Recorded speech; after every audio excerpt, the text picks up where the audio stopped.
bonjour à tous. Tam digeme represonek da gentratut e da raison de guerre non virtut zo martesino artegalek digemermat dans nol a gazo de bete condi evit di babze a gazo dedenus kenan a presus kenan evit dazon on debe a dazon drevraz a politikeres evit ar blabezu dazon setu neuze spi a meus e vo tabutou war an ton seven war an ton braz a spi a meus ie e vo di babet di bab ar gwellan evit an UDB, evit ar scrolat hag evit Breiz a Bez. Bienvenue à tous donc à cette convention de l'UDB où tous les militants étaient conviés à venir à la fois s'exprimer, parce que c'est le moment aussi où s'exprimer dans ce débat, avant de choisir définitivement quelle sera la position du parti. Le parti, ce n'est pas ses instances dirigeantes, le parti, ce sont ses militants, c'est-à-dire nous tous. Vous tous qui êtes venus. Donc l'importance aussi de choisir ensemble pour partager le choix qui sera fait et le porter ensemble ensuite pendant la campagne à venir et les mois à venir qui vont être quand même assez tendus parce que les enjeux sont d'importance. Il s'agit, je le répète, quand même de faire basculer le pouvoir à gauche. C'était un des enjeux du congrès de l'année dernière. Et donc au premier tour de choisir le candidat ou la candidate qui semble la plus proche de nos idées et la mieux à même de porter nos idées, de les défendre pendant ces mois de campagne et de manière aussi à les propager dans le public et de les rendre plus accessibles à tous, étant donné que nous avons très peu de moyens, nous, de toucher le grand public, étant donné que les médias en général et les médias nationaux en particulier ne nous sont pas très ouverts. Voilà. Bonjour à toutes et à tous. Donc je vais essayer de résumer, enfin de présenter le débat et l'organisation de nos débats. Nous sommes à 6 mois de l'élection présidentielle. Donc le premier tour est prévu fin avril et le second tour 2 semaines après, début mai. Et dans la foulée, les élections législatives se tiendront en mois de juin, le 10 de mémoire et le 17 juin pour le second tour. Donc une semaine d'intervalle, hein, donc on est conforme au texte de la Ve République en disant ça tout simplement. Et donc le congrès de l'UDB de 2010, dans sa grande sagesse, a donné des orientations générales, mais considérant la part d'inconnus évidente de pré-discussion présidentielle législative, n'a pas voulu trancher la position de l'UDB quant à l'élection présidentielle et aux élections législatives, et donc a renvoyé cette décision au parti, soit au bureau politique, mais plutôt avait déjà envisagé une convention nationale, donc c'est ce qui se tient aujourd'hui, et le bureau politique a décidé de l'organiser aujourd'hui. Initialement, on avait plutôt prévu de la faire en décembre, pour se donner un peu plus de temps, mais on s'est très vite rendu compte que les choses s'accéléraient pendant l'été 2011 et qu'une prise de décision en décembre était de nature à nous écarter sensiblement d'un certain nombre de discussions ou de choix, y compris de choix programmatiques. Donc le BP le bureau politique de septembre a donc décidé de fixer la date de la convention, donc début novembre, à peu près un mois avant la date qu'on avait initialement envisagée. Donc une convention nationale réunit l'ensemble des militants, après débat, sur la base d'un texte, d'un rapport préparatoire que chacun d'entre vous a reçu via Enam Savaer. On peut remercier Morgan Pérérin et Jeff Meunier pour leur travail et l'expédition à l'ensemble des militants. Vous l'avez reçu il y a à peu près 15 jours. Il a été préalablement diffusé par les voies électroniques, comme on dit, et normalement, chaque fédération a pu en discuter et préparer donc le travail finalement de synthèse et de vote que nous serons amenés à faire aujourd'hui.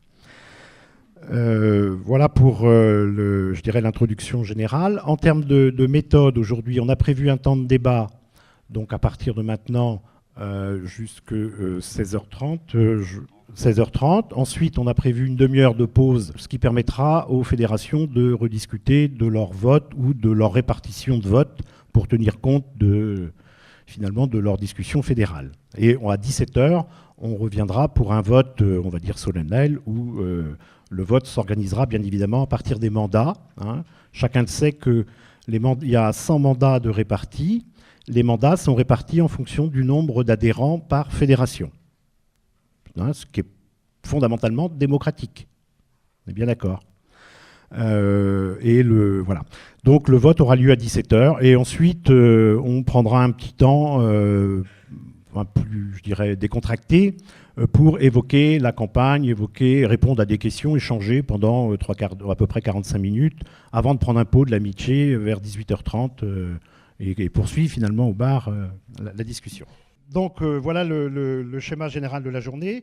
Donc pour plus politiquement, important, on a demandé aussi pour respecter également les débats dans les fédérations que le premier temps de parole soit l'expression des fédérations.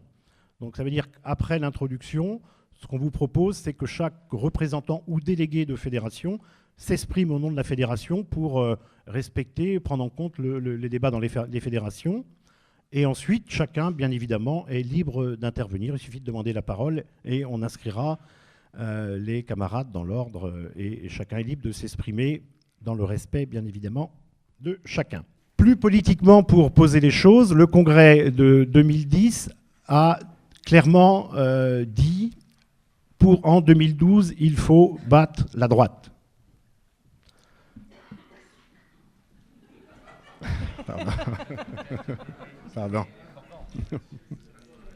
Pardon. Il faut battre la droite en 2010. C'est une orientation importante, ce qui veut dire que la Convention se situe dans la lignée de cette décision. Et c'est comme ça que le rapport préparatoire à la Convention a été rédigé. Donc on est bien dans la suite, dans la logique d'une décision d'orientation majeure initiée par notre Congrès, battre la droite en 2012. Je ne ferai pas le débat, mais je crois que chacun mesure aujourd'hui l'importance de renverser la droite en France, et je dirais même en Europe, quand on voit les dégâts aujourd'hui à la fois provoqués par le centralisme, mais aussi par le libéralisme, les deux étant peut-être concomitants, mais peut-être se renforçant, y compris d'ailleurs en Europe aujourd'hui, où l'incapacité des États à anticiper la crise amène, je dirais, une succession de crises et de répercussions avec, bien évidemment, en première ligne, les individus les plus pauvres ou les plus démunis, comme les territoires ou les pays les plus pauvres ou les plus démunis. Je crois que c'est une idée fondamentale de l'UDB sur laquelle on aura sans doute le temps d'échanger aujourd'hui. Donc ça, c'est le premier point. Le second point, et pour être le second point, pour prendre un peu l'ordre du texte, du rapport préparatoire, le second point rappelle un certain nombre d'événements. Donc là, on a quelques amendements, à mon avis, plus de forme que de fond. Je veux dire, on a essayé de refaire un peu l'état des lieux des événements marquants entre, je dirais, notre congrès et notre convention. On en a noté quelques-uns qui sont fondamentaux. Je viens de parler de la crise européenne, je n'y reviens pas, mais c'est quand même quelque chose d'extrêmement important aujourd'hui. On n'a pas oublié les révolutions de Jasmin, bien évidemment. Je crois que la Fédération de Loire-Atlantique a fait un amendement pour souligner qu'au-delà de la révolution, effectivement, c'est ce qu'on met en place aujourd'hui en termes de respect du droit de la femme et de la laïcité. Je crois que c'est un amendement qui ne causera pas de soucis à l'UDB, évidemment. C'est important de le rappeler, surtout que les faits récents nous alertent effectivement sur les risques de dérive. Voilà. Et puis, il y a quand même eu les sénatoriales, il y a eu les cantonales où l'UDB a participé assez largement, et un certain nombre d'autres événements politiques. Donc aujourd'hui, en termes d'élections et de calendrier électoral, deux points importants. C'est la désignation d'Eva Joly en début d'année, printemps 2011, après un vote et un débat entre finalement la candidature d'Eva Joly et Nicolas Hulot. Désignation d'Eva Joly finalement assez largement réalisée, hein, même si ça s'est fait au deuxième tour, elle a loupé le premier tour à quelques pourcentages. Et le deuxième événement marquant, c'est effectivement les primaires socialistes, avec la désignation de François Hollande, qui effectivement l'a aussi emporté assez largement, tant au premier tour, avec on va dire une belle confirmation au second tour. Et quoi qu'on en pense, sur les primaires, moi je reste assez critiques sur ce que ça veut dire en termes de bipolarisation et autres, mais on ne peut que noter indéniablement une forme de succès populaire, et encore plus, j'ai envie de dire, une forme de succès médiatique, et même un peu trop, j'ai envie de dire, on était un peu à un moment donné à l'overdose, quoi. Mais bon, il faut aussi regarder ces choses de façon objective, voilà, même si sur les primaires, moi je reste plus que réservé, à titre personnel. Et je rappelle que la position de l'UDB sur la question des primaires avait été de dire on ne prend pas parti officiellement, on considère que c'est les primaires du Parti socialiste, mais que les militants sont libres d'y participer et de voter comme bon leur semble. C'était la position qui a été décidée en bureau politique et qui a couru, je dirais, à l'intérieur du parti. Donc certains sont allés voter, d'autres ne sont pas allés voter. Voilà. Peut-être pour dire que certains de nos camarades et amis de la Fédération Région et Peuple Solidaire ont pris des positions différentes. Je dirais que c'est aussi la démocratie et c'est bien dans le respect de ce qu'on appelle la fédération, finalement, où la fédération, c'est un assemblage, c'est pas un assemblage uniforme. On est rassemblés sur des idées, sur un mode de fonctionnement, sur le respect d'un certain nombre d'idées forces, comme la démocratie, bien évidemment. Et au-delà de ça, les partis ont ce qu'on appelle l'autonomie. C'est un mot qui nous parle à l'UDB. Donc, après ces rappels, François Hollande, Eva Joly, et dans la droite ligne de notre congrès de 2010, on a donc considéré, du moins dans le rapport préparatoire, que nous avions le choix pour la présidentielle entre deux candidatures, celle d'Eva Joly, celle de François Hollande, dans le sens, premièrement, où ni l'UDB ni la Fédération Région Peuple Solidaire ne présentent de candidats à cette élection, et qu'on ne peut pas évidemment être absent d'une élection, surtout quand on s'est fixé comme objectif de battre la droite. Donc on a considéré que ces deux candidatures méritaient notre attention, et voire plus, et c'est ce qu'on décidera aujourd'hui, et que d'autres candidatures qui peuvent exister à gauche, bien évidemment, je pense à Mélenchon par exemple, mais on peut penser à d'autres candidats, se trouvaient sur certains aspects éloignés de nos idées ou de notre volonté de changement en termes de contenu programmatique, donc ne méritaient pas, par ces écarts programmatiques ou idéologiques, de se trouver au centre de nos débats et donc au centre finalement des options qu'on retenait pour le débat d'aujourd'hui.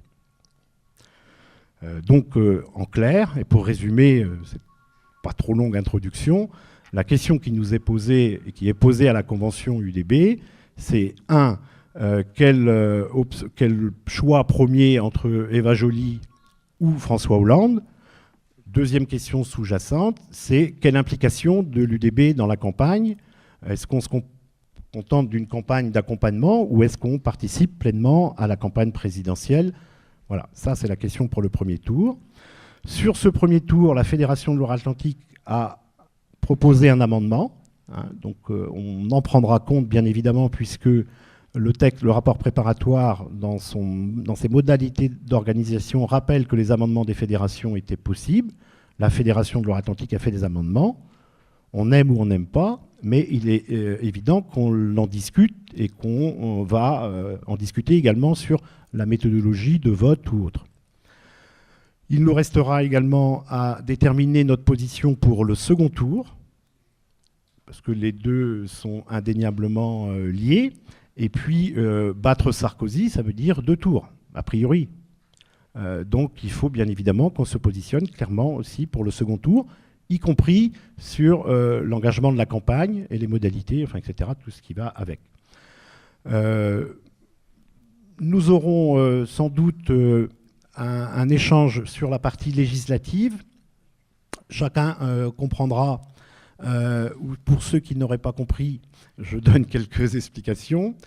Pour la partie législative, nous avons arrêté la stratégie de l'UDB de façon assez souple, au moins dans sa rédaction, et on peut la résumer comme suit. L'UDB sera présente aux élections législatives et se fixe comme objectif d'être présent sur les 5 départements de la Bretagne historique, avec une participation qu'on envisage autour de 15 à 20 candidatures sur les 37 circonscriptions qui sont concernées par la Bretagne historique, la Bretagne tout court. J'espère qu'on pourra dire la Bretagne tout court bientôt. Donc 37 circonscriptions, tout simplement, puisqu'il y a une nouvelle circonscription qui a été créée en Ille-et-Vilaine, de par l'afflux de population, enfin la croissance démographique, et il y a une nouvelle circonscription en Ille-et-Vilaine. Donc, et pour le reste, il y a quelques petits découpages ou arrangements, mais qui restent à la marge. Donc voilà, ça, et en termes de stratégie, la stratégie, c'est bien évidemment une stratégie de discussion qui ne peut être déliée de notre position pour la présidentielle. Donc ça veut dire qu'on est amené à discuter dans le cadre de la Fédération Région Peuple Solidaire avec Europe Écologie, mais aussi le Parti Socialiste, et que, évidemment, en Bretagne, nous avons aussi ce type de discussion. Les discussions ne sont pas closes, donc il conviendra que la Convention, je dirais, confirme, je dirais, la stratégie imaginée, enfin pas imaginée complètement, mais finalisée plutôt par le bureau politique. Et je pense peut-être que dans la seconde partie, ou du moins après les votes présidentiels, mais on aura l'occasion de se positionner, mais on pourra peut-être échanger plus concrètement sur un peu les éléments et se donner un peu des objectifs, notamment en termes de calendrier, puisque même si on est à 6-7 mois de l'élection législative, on sait que les choses vont très vite et qu'il convient, si on veut réussir une campagne législative, de la préparer très tôt. Et je pourrais donner peut-être tout à l'heure des éléments plus concrets, hein, mais je crois que l'ensemble des fédérations a déjà discuté assez largement de la question. Donc, je pense, en me retournant vers Mona ou Michel, ne pas avoir oublié d'éléments essentiels. Michel me dit non. Donc, ce que je vous propose, c'est d'ouvrir le débat.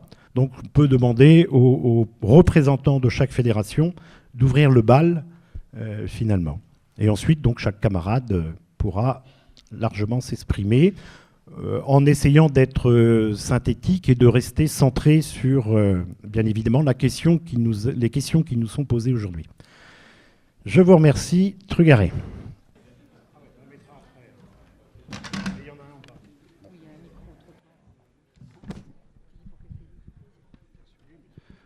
Bonjour à toutes et à tous.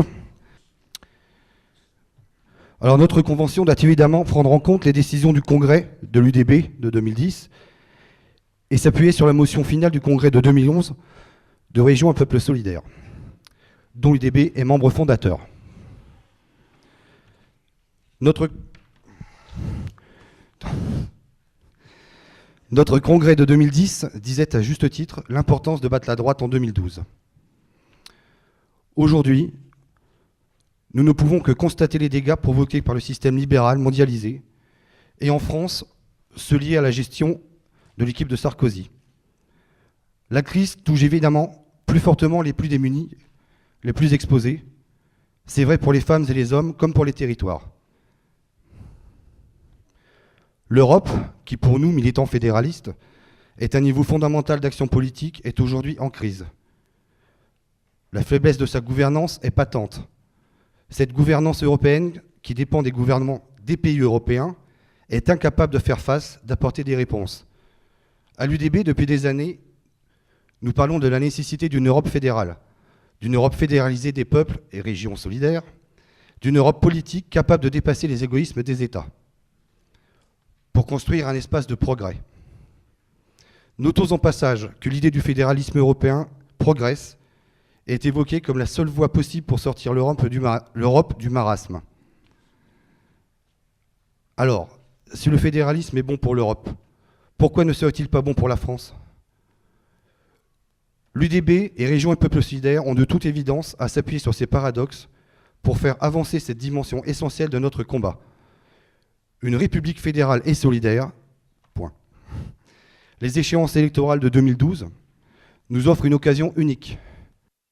En 2012, l'UDB doit être du combat pour battre la droite, mais elle doit aussi, comme le signale le rapport préparatoire à notre convention, contribuer à bâtir un projet de changement pour une alternance durable des forces de gauche.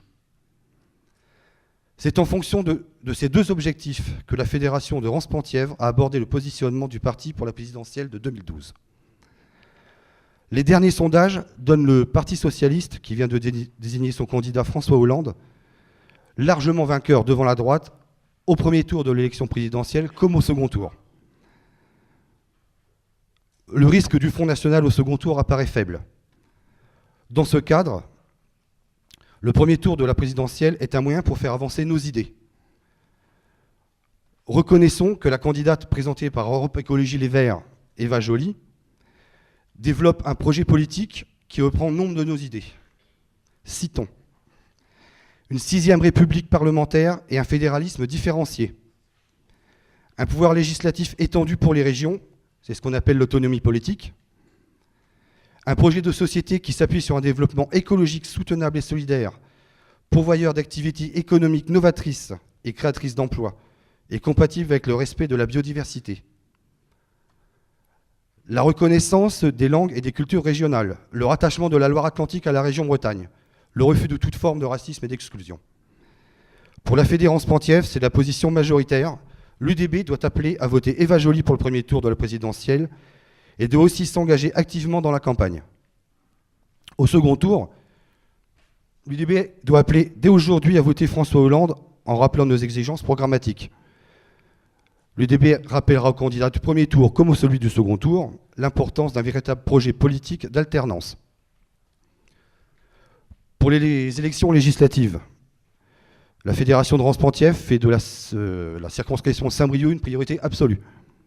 Il s'agit de valoriser une candidature qui réponde à l'attente des militants, les sympathisants, les simples électeurs, par une proposition progressiste sur la circonscription de Saint-Brieuc, en cohérence avec l'action remarquée des élus UDB de notre agglomération, qui viennent compenser le vide créé par notre absence à l'élection cantonale de 2011. Merci beaucoup.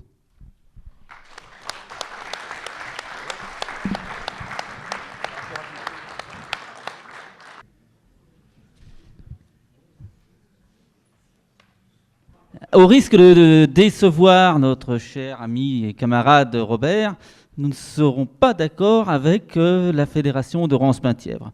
Alors, comme vous l'avez vu dans votre dossier, nous avons déposé un certain nombre d'amendements, dont au moins l'un d'entre eux fera, je pense, l'unanimité.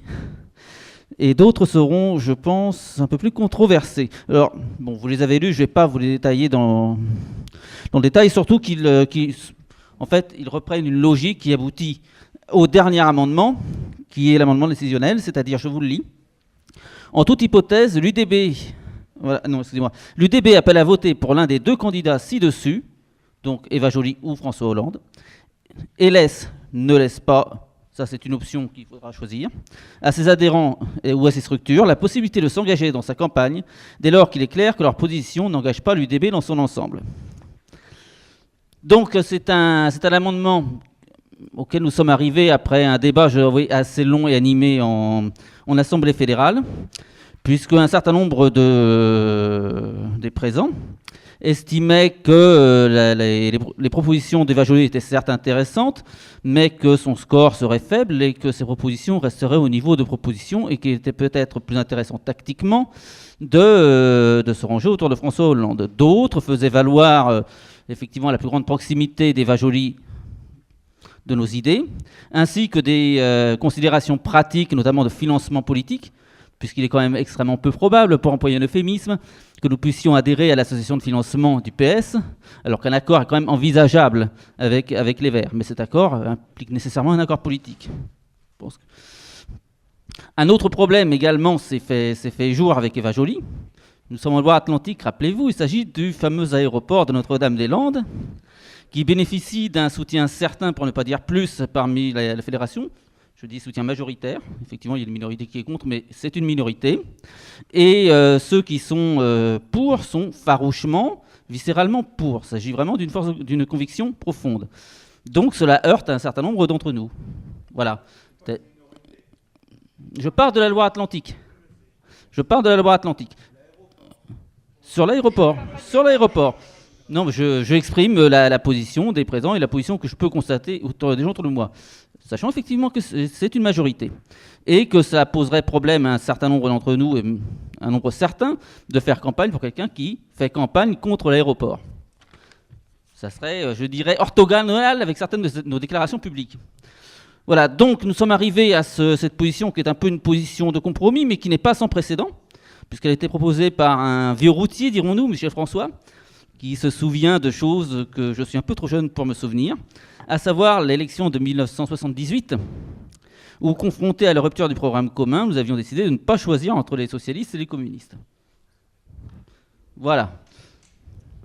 Donc j'espère avoir été assez clair sur les motivations de cet amendement, qui, je le conçois, peut surprendre certains d'entre nous, mais qui correspond à notre logique et à nos préoccupations en Loire-Atlantique.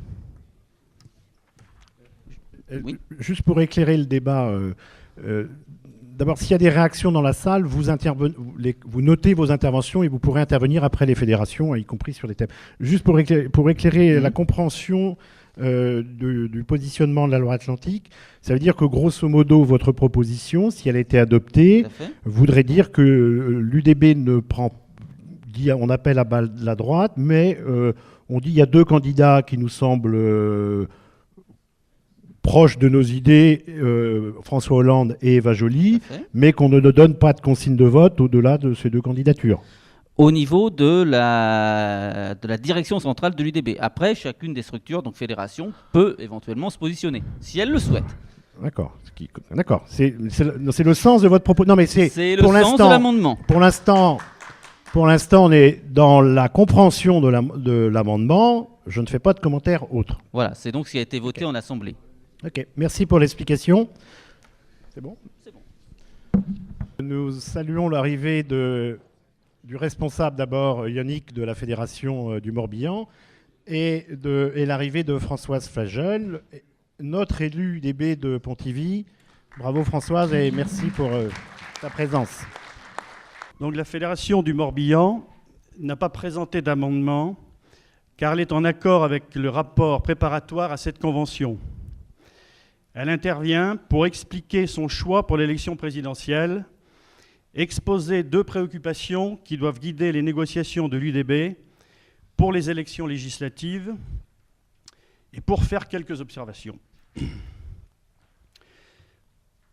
En ce qui concerne l'élection présidentielle, compte tenu du fait que Région et Peuple solidaires ne présentera pas de candidat, l'intérêt de l'UDB est de faire en sorte que le ou la candidate qui porte les propositions les plus proches des nôtres obtient le plus grand nombre de voix pour renforcer les chances de leur prise en considération. Dans le camp progressiste, il est évident que Eva Joly, présentée par Europe Écologie Les Verts, est la candidate que l'UDB doit soutenir. Ses prises de position pour le fédéralisme différencié, la réunification de la Bretagne, l'abandon du nucléaire, la lutte contre le réchauffement climatique, la promotion du développement durable, la promotion des langues régionales vont nettement au-delà des positions des autres partis du camp progressiste. Cette position aura en outre les avantages d'être partagée par une majorité, on l'espère, des membres de RPS et de montrer ainsi l'unité de notre fédération, de faire apparaître le poids électoral des membres de Région et Peuple solidaires. Notre appel à voter Eva Joly doit évidemment être soumis à la condition que l'EPS, parti de gauche, qui obtiendra le plus de voix, soit au deuxième tour. Notre objectif prioritaire n'est pas de mesurer notre poids électoral à un moment précis, mais de prendre le pouvoir à la droite. En 2002, nous avions été contraints de voter pour Chirac pour sauver la République, mais voter pour Sarkozy en 2012 serait une épreuve insoutenable pour beaucoup d'entre nous. L'élection législative. Pour les élections législatives, il est logique, compte tenu de la proximité des programmes, de poursuivre le partenariat avec Europe Écologie Les Verts et de rechercher un accord sur la répartition des circonscriptions. Deux préoccupations doivent guider notre raisonnement. Nous devons veiller en Bretagne à la visibilité de l'UDB et en France à celle du mouvement autonomiste et progressiste rassemblé dans RPS. Nous devons veiller au renouvellement et, si possible, à l'augmentation du financement public versé aux partis politiques pendant les 5 ans qui suivent les élections législatives et qui est fonction du nombre de voix obtenues au premier tour de ces élections. Et qui est fonction du nombre de voix, sous réserve, bien sûr, de remplir certaines conditions, comme le nombre minimum de candidats à présenter ou le score moyen des candidats. Ce financement est le premier poste des recettes de notre parti et conditionne son efficacité. Ces objectifs sont aussi ceux de notre partenaire Europe Écologie. En se fixant comme objectif de présenter 15 à 20 candidats, l'UDB sera présente dans 42 à 56% des 36 circonscriptions de Bretagne. 37 puisqu'il y a effectivement un redécoupage. Un accord est souhaitable car il permettrait aux autres candidats, aux candidats de l'UDB tout simplement, d'obtenir des meilleurs scores, d'améliorer la visibilité du parti et de réduire le coût des campagnes électorales si le score de 5% des voix est obtenu. La Fédération du Morbihan a examiné l'hypothèse de la réservation d'une seule circonscription proposée dans le cadre d'un accord PS, Europe Écologie Les Verts, en contrepartie du renoncement à présenter des candidats du parti dans toutes les autres circonscriptions de Bretagne. Il faut envisager toutes les hypothèses. Dans ce cas, la visibilité de l'UDB serait quasi nulle au niveau de la Bretagne, compte tenu que le nombre moyen de suffrages exprimés par circonscription est de 56 000 voix, que pour maintenir notre financement public à hauteur du montant perçu actuellement, il faudrait que le candidat de l'UDB obtienne 45% des suffrages sur la base d'une moyenne de 56 000 suffrages exprimés, ce qui donne 24 700. Donc ce calcul est en fait basé sur l'expérience que nous avons eue d'une législative en 2007 où nous avions soutenu un candidat à Carhaix. Ce score est hautement improbable, 45% des voix. En outre, il aurait un fort risque de présence d'un candidat d'hiver gauche, comme on a eu récemment l'amère expérience, qui, face à un candidat d'un parti peu connu, qu'il présentera comme un autonomiste peu recommandable, dépassera notre candidat au premier tour et ira s'inscrire au groupe PS de l'Assemblée nationale au lendemain du second tour. Donc c'est un risque que l'on ne souhaite pas prendre. Nous ne pouvons pas prendre la décision de réduire notre visibilité et le risque hautement probable de réduire notre financement public. En conséquence, notre fédération n'accepte pas une candidature unique de l'UDB contre une absence dans toutes les circonscriptions. Même si ce n'est pas envisagé, ça pourrait être évoqué, on préfère dégager le terrain, le paysage tout de suite. Pour accepter une telle proposition, il faudrait qu'elle porte sur plusieurs circonscriptions. Cette hypothèse est peu vraisemblable et nous devons nous préparer en conséquence à présenter le maximum de candidats. Je vous remercie. Ce qui est de la position de la Fédération du Trégor-Gouello, nous avons voté le 20 octobre en Assemblée fédérale. Et donc, je vous donne le résultat du vote. Il y a au moment du vote, nous étions 18. 4 camarades n'ont pas souhaité prendre part au vote, se sont donc en quelque sorte abstenus. 7 camarades se sont prononcés pour Eva Joly. 6 camarades se sont prononcés pour François Hollande. Et un camarade s'est prononcé pour le Front de gauche, c'est-à-dire pour Mélenchon. Les arguments, je ne vais pas tous les reprendre, certains ont été déjà donnés cet après-midi et on ne va pas faire à chaque fois une liste des arguments pour, des arguments contre les uns et les autres. Simplement, ce qui a été dit pour le vote pour Eva Joly, c'est que c'était effectivement elle qui était la plus proche de nos idées, mais que donc il était logique de la soutenir au premier tour de l'élection présidentielle. Ce qui a été dit pour ceux qui ont voté pour François Hollande, c'est que c'était lui qui était certainement plus proche des préoccupations des Bretons qu'on est censé défendre, et c'était également lui qui était certainement le plus efficace pour battre la droite et battre Sarkozy. Donc, effectivement, objectif que l'on s'est donné lors de notre congrès de 2010. Pour ce qui est du vote Mélenchon, je n'ai pas d'explication rationnelle à vous donner. Je laisserai le camarade qui a voté de cette façon s'expliquer ou expliquer son vote. J'espère qu'il a pris un casque et un gilet pare-balles. Une éventualité qui n'a pas été prévue par le rapport politique, c'est l'éventualité d'un désistement d'Eva Joly au dernier moment dans le cadre de leurs éventuelles négociations. Est-ce que sa candidature ira jusqu'au bout? Il y a plusieurs éléments qui peuvent rentrer en ligne de compte.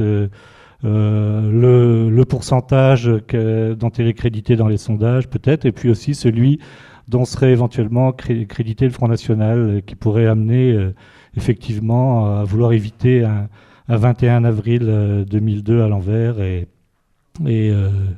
avoir une présence de Marine Le Pen au second tour. Donc c'est peut-être un amendement ou une possibilité qu'il faudra envisager pour que l'UDB puisse quand même se retourner au dernier moment si le cas de figure se présentait. Donc c'est vrai que si on part bien en tête pour soutenir Eva Joly et puis qu'elle n'est pas là, ça fait un peu désordre. Juste une appréciation un peu personnelle, sinon les élections de 2012 sont évidemment des élections importantes, mais sont aussi des élections sur lesquelles nous n'avons que assez peu de prise. Pour nous, leur seul véritable intérêt, au-delà de la défaite de Sarkozy, à laquelle j'espère que nous allons bien entendu prendre part, c'est le financement public des élections générées par les élections législatives qui vont suivre celles de la présidentielle. Donc, cette remarque je l'avais déjà d'ailleurs un petit peu développée lors de notre convention ici même pour les élections régionales. Cette remarque simplement pour dire que les élections de 2012, c'est certes important, mais pour nous, les élections essentielles, importantes, ce sont celles de 2014, les élections territoriales ou régionales, et puis les élections municipales. Et tout ça pour dire simplement que c'est pas forcément, autant pour les régionales que pour les municipales, c'est pas forcément avec Europe Écologie Les Verts qu'on aura les conditions les plus favorables pour faire progresser l'UDB et pour faire avancer nos idées, y compris en termes d'élus, en termes de nombre d'élus, en termes de ressources financières, ce qui est aussi important pour nous. Alors voilà tout ça pour dire le résultat de la Convention nationale ne fait sans doute pas, il n'y a pas beaucoup de doutes sur son résultat, mais si la sagesse un peu normande du Trégor Guello, un vote un peu équilibré, pouvait se retrouver dans le vote de la Convention nationale de cet après-midi, ce serait pas si mal que ça. En ce qui concerne les élections législatives, la fédération s'est prononcée pour une visibilité maximum de l'UDB, bien entendu, et nous avons déjà d'ailleurs désigné nos candidats potentiels sur les deux circonscriptions qui nous intéressent, à savoir Lannion-Paimpol et Guingamp. Merci. Oui, donc j'ai peur que la fédération Pénarbet ne soit pas aussi sage que celle du Trégor Guello, puisque les débats ont eu lieu dans les sections. Il n'y a pas eu d'assemblée fédérale par manque de temps et puis parce que nous avons aussi bien une convention aujourd'hui. Il y aura donc un débat sur Notre-Dame-des-Landes dans 15 jours, plus les actions qui sont menées par nos camarades de nombreuses fois. j'ai estimé que ce n'était pas nécessaire de réunir un samedi tous les militants. Le débat dans les sections a été donc... il y a eu une bonne discussion. Ce qui le ressort, c'est que la majorité, l'écrasante majorité, donc, se prononce pour Eva Joly, avec quelques votes d'abstention.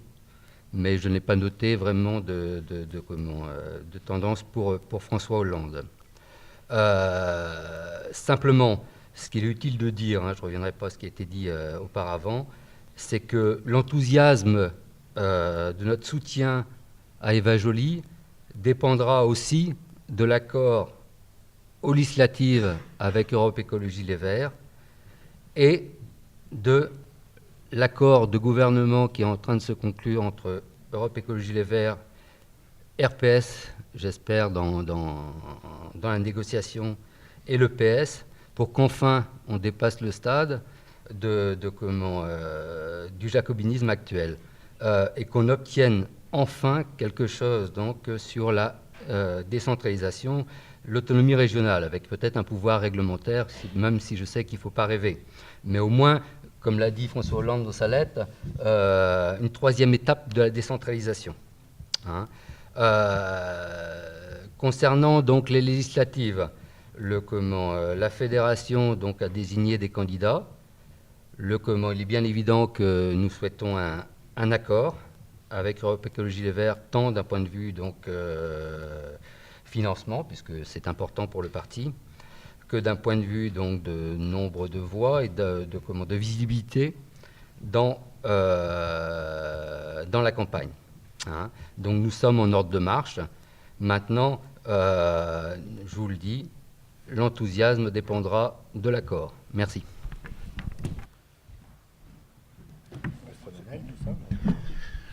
Salut. Je vais faire court et technique comme d'habitude. Alors assez paradoxalement, à la Fédé d'Ille-et-Vilaine, il y a eu un consensus très large qui s'est dégagé pour Eva Joly. Aubry aurait gagné les primaires, ça aurait peut-être été différent, mais bon, c'est... Ouais, pas dans le micro. Ouais, mais ça, il vaut peut-être mieux pas l'enregistrer.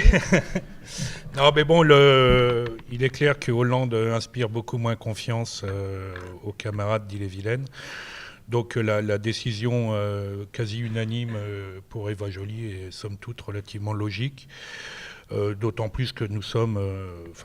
personne n'a rien à retrouver à dire à ce qui avait été dit par Eva Joly. Pour les législatives, on est naturellement beaucoup plus embêtés. Vous savez que la situation avec nos amis verts d'Ille-et-Vilaine est toujours très compliquée. Il y avait tout le problème de cette 8e circonscription que les Verts estiment qu'elle aurait dû.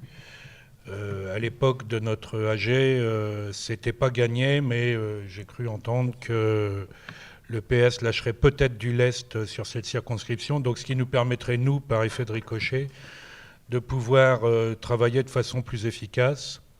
Donc moi, je travaille à trouver quelques candidatures, disons, symboliques.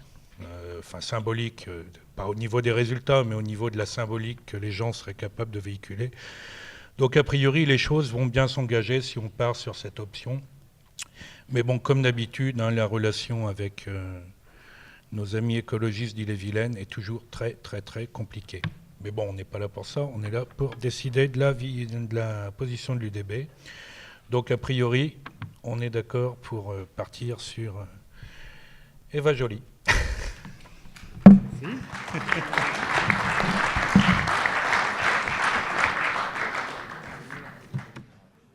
Donc merci aux représentants des fédérations.